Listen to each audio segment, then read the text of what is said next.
Hey everybody, this is Ted. Welcome to our week 5 video discussion. Over the past few weeks, we've sort of traced a central, enduring tension in American education. We started with our central thesis, which is that education is not a value neutral technical endeavor, but is really a profoundly social and political act. Um, it's one that can serve as a battleground between a number of competing social goals, like the ones that Laborie mentions: democratic efficiency, social integration, social mobility. And these goals either fit into two camps, either being a public good or a private good. This week, we're going to explore some competing notions of the public good, such as what we sort of foreshadowed last week between Jefferson and the Indian boarding schools. But this week we're going to be reading a little bit about Horace Mann and the Common School movement. So far in class, we've seen a sort of tension play out on who defines what the kind of common public good is. We've had a couple of different interpretations of what good is. For Plato, the good was citizens contributing to a stable and efficient republic or society. Aristotle's, on the other hand, was human flourishing, which is basically, he was arguing that the state actually has a responsibility to ensure the good for its citizens. For Jefferson, the good was an enlightened citizenry capable of political participation in the new American project. But for the architects of the Indian boarding schools, the good was a homogenized, civilized America, even if that sort of meant the annihilation of the culture of the Native Americans. So this reveals a really important nuance, I think, which is that education doesn't just serve the public good. It works towards a definition of what that good is. And what I mean by that is that when the definition of good is narrow, exclusive, or imposed, education can function less as enlightenment and more as a form of containment, which is like a way to manage, control, or even assimilate those who are perceived as a threat to social order. So, today we're going to look at some of the kind of a pivotal moment when some of these ideas that Jefferson had were enacted in the United States, when theory sort of became our national schooling system. It's the Common School movement. We'll see how the sort of noble idea of a common school was simultaneously a really big step forward for our country, but also was a powerful engine for a very specific and somewhat coercive vision of the public good.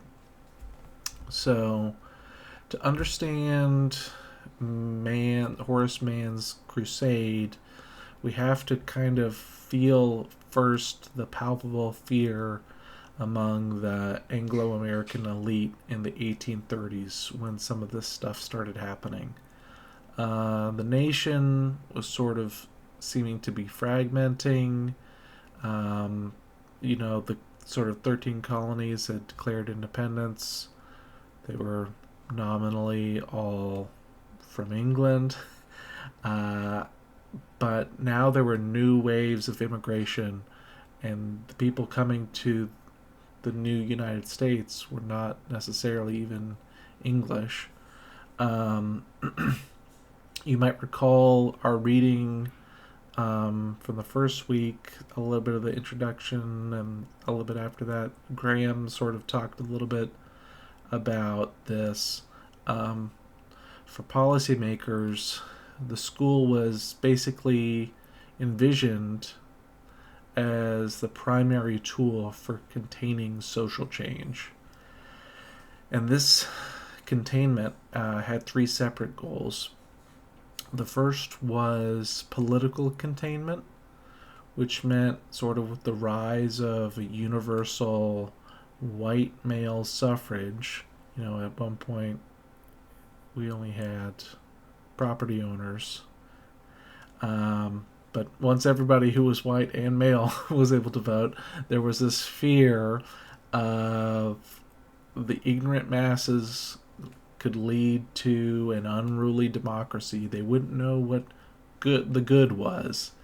And so, for political stability, education was required to contain some of these passions of the ignorant masses through moral and political instruction. It's definitely a little bit of elitism there. Next, there's a project of economic containment. So you all might recall the Industrial Revolution was sort of happening around this time as well, in the 1700s, 1800s. And the good for economic stability was one that would contain the threat of disgruntled manual laborers. And the intention for Mann's school was that education would serve as sort of a great balancer, leveler. I think Mann used the term balance wheel, which would sort of allow for those from lower classes to kind of prove themselves and rise up in social status and, probably wealth and class as well. Finally, we had a project of cultural containment, which was seen as sort of the most essential. Mass immigration, especially that of Irish Catholics, was not necessarily seen as welcome diversity, but it was an invasion. And the good was defined as a preservation of a Protestant Anglo-American culture. And as Joel Spring's two chapters sort of make clear, the common school was explicitly designed to ensure the dominance of that Protestant Anglo-American culture and stop the drift, quote unquote, toward multicultural society. So, in this context, we're returning to the melting pot metaphor. It wasn't necessarily really a hopeful metaphor. It was a policy of containment. The melting happens within a pot. The pot contains where the soup is. It's not going to let it go anywhere else. It kept the definition of Americanness fixed on a sort of pre-established definition, which was the Protestant Anglo-American culture. And the goal was to basically melt away difference, but not necessarily in the more brutal way of the Indian boarding schools, because these European immigrants weren't necessarily seen as savage, maybe just uncultured. So into this sort of crisis, Horace Mann came in, and his journey from Calvinist to lawyer to educational evangelist sort of gave him a particular approach to the whole project. He came to believe that assimilation for adult immigrants, was kind of too difficult. He called them cast iron, but comparatively, children were seen as wax, quote unquote. And the school was the mechanism to shape them for his vision of a good society. And, just sort of anecdotally, when we talk about immigration even today, a lot of times people might have a picture of a first generation immigrant with some family. They might not speak English so well, but, if their kids went to school, they probably speak English a lot better. And, they might be helping mediate interactions between the immigrant family and the rest of society. So we can already sort of see how the kids sort of do, in fact, maybe assimilate better or quicker than adults. So Horace Mann's philosophy is detailed in his 12th annual report, which rested on sort of the three pillars that show the dual edge, I think, of his project, which was both uplifting and a little bit controlling. First of all, the balance wheel I sort of mentioned. Mann argued that education would prevent the quote-unquote domination of capital and the servility of labor, which was an argument along the lines of social efficiency, but note the language, because it's about social antagonism. It's about competition, fighting between two classes. And the good here is maintaining that harmonious stratified society where everyone knows their place and everyone and aspires within it. It's sort of like the Plato, we need a philosopher king, but we also need someone who takes out the garbage. We got to have everybody in their place, kind of thing. Political education, that was seen as sort of containing dissent. Mann called for teaching a quote-unquote common Republican creed, which, is intended to serve the function of democratic equality, but its method could also be seen as sort of being a way to contain political conflict. Teachers were instructed to avoid controversial topics, or at least to maintain neutrality while discussing them, to ensure students could have a sort of shared crop of political ideas, even if there was still debate already going on outside. They were sort of expected to present them without commentary. And, that probably sounds familiar today. So some of the stuff you can draw parallels to. Finally, moral education, which was I would say sort of acted to contain religious diversity. Mann's non-sectarian solution was basically just to use a Protestant Bible and encourage teachers to teach a broad Christian virtues, but like the political education, without comment from the teacher. But of course, teaching from a Protestant Bible, even without comment, that was beneficial, as a unifying good for the Protestants. There were many different denominations already at that point. But for Catholics or Jews or others, that was sort of a form of cultural containment. The difference here, once again, was that what was included and what was not. And that's one of the reasons why we now see the prevalence of Catholic schooling in this country. They ended up creating their own school system. So one last thing to sort of note here, I think, on this kind of idea of education as a practice of containment, is that I think education as a public good can sort of functionally work to contain individualism. Mann's whole entire system was basically a rejection of some of the stuff that we saw in Rousseau, who was, he was a social skeptic. He was worried that there would be a corrupting effect that society could have on a child's education. They should learn directly from their interactions with nature. But obviously, instead, the good, quote unquote, for man was not about self discovery, but really about a child being socialized into a specific set of values for the community. And this is the kind of moral socialization that you might recall Durkheim was advocating for in our first week of class.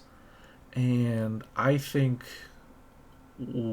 problem that we might have with this sort of conception of the good is that when it's really narrowly defined, it can sort of function to contain a society and keep it from growing and changing.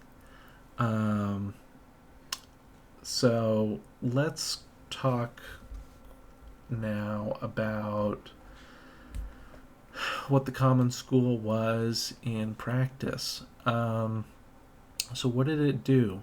According to Joel Spring, 3 distinctive features define the common school movement. Number 1, educating all children in a common schoolhouse. The goal here was to mix children from different backgrounds, rich and poor, native and immigrant, to create a common culture and reduce class conflict. The school itself was sort of intended to be a melting pot, now maybe with a little bit less of a negative kind of connotation. Number 2, they had the idea that we could use school as a solution for social problems. And this is sort of the kind of expression of Wollstonecraft's idea of education for a social good, where schools were thought to be able to end poverty, eliminate crime, solve political instability. Finally, number 3, biggest feature of the common school movement was the creation of state agencies to control local schools. And this is where the political battle was really the fiercest at the time. Mann and the Whigs, who, if you recall from the reading, were sort of an early American political party, believed in positive government action, which is to say, they thought that the government could be used in a way to positively benefit people's lives. And in this case, they thought, state governments should create a centralized educational system to ensure quality and to enforce common values. Their opponents, who were called the Democrats, they are not necessarily completely aligned with the Democrats you might know today. They believed in what's called negative, quote-unquote, liberalism, which meant basically minimal government and mostly local control. Nowadays the debate's often state control versus federal control. At the time, we're talking about like county control versus like state control. So they saw, these Democrats saw that Mann's state board was sort of like a European-inspired threat to liberty, because he was sort of taking some of these ideas from back across the continent. So let's pause real quick and sort of think about our reading today or this week in the sort of intellectual history that we've built so far. So I think as a part of Labour's competing goals, Mann sort of synthesizes them all, but I think he prioritizes the public good aspects. He definitely champions democratic equality, and he wants to create informed citizens. He also wants social efficiency. He thinks that society needs to have a robust set of workers, and kind of like Plato, we need to have people in every different sort of facet. Um, I think, I mentioned it earlier with the social efficiency, but I also think he does tolerate social mobility, because he talks about, when he talks about the balance wheel, he thinks that, I would say he thinks that individual advancement um, actually is a part of education, where if it serves as an equalizer, you know, he's kind of a believer in meritocracy. If you're going to be really smart, but you came from a poor family, you should be able to rise up the ranks. And by doing that, it sort of prevents the quote unquote revenge of poverty against wealth that he references. um, so I think I already mentioned Durkheim's moral socialization. Um, for Mann, I think the school was definitely intended to serve as the sort of intermediate society that Durkheim is talking about, and is supposed to teach habits of collective life, such as discipline, cooperation, and a common morality. Um, in our sort of discussion of learning versus education dichotomy, I think Mann definitely stands on the side of education. He believes in an external source, state, teacher, curriculum, sort of leading the child to a specific outcome, to a definite predefined social order. And I think we can kind of conclude here, asking the question, what's the legacy of Horace Mann and the Common School? And on one hand, I think his movement definitely created the foundational structure of American public education as we know it: tax supported, state supervised, designed for all children. He articulated a very powerful, hopeful vision of education as a bedrock of democracy and a force for social justice. On the other hand, I think he gave us, his movement sort of bequeathed to us, a number of conflicts that we're still dealing with today. The curriculum wars. What books are being taught? Whose history are we looking at? These are sort of the battles over Mann's idea of a common political and moral creed. Who's defining what is common, or what is a public good, or in the public interest? The debate over school funding. Should government be paying for education? Should it be the individual? This is a debate, I think, over whether education is a public good, which is what Mann said, or whether it's a private consumer good. Should you be taking out student loans to pay for your education? That seems to be where we are now. No comment on that. Struggle for multicultural and culturally responsive education.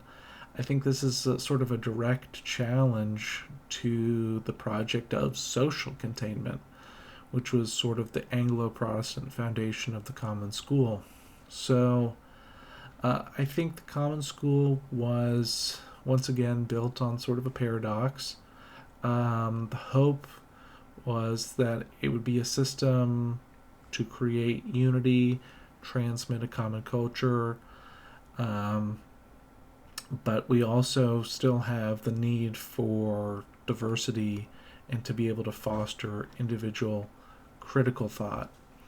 I think Horace Mann really bet everything on the former in our challenge, which I think we inherited some from Wollstonecraft, Dewey, and the victims of the boarding schools potentially is to figure out how to reconcile that with differences. So I think we still are left with a couple of questions that I'll leave us on. Can we build an educational system that enlightens without erasing, that unites us without forcing uniformity? And thank you guys very much. We will see each other hopefully next week. Bye.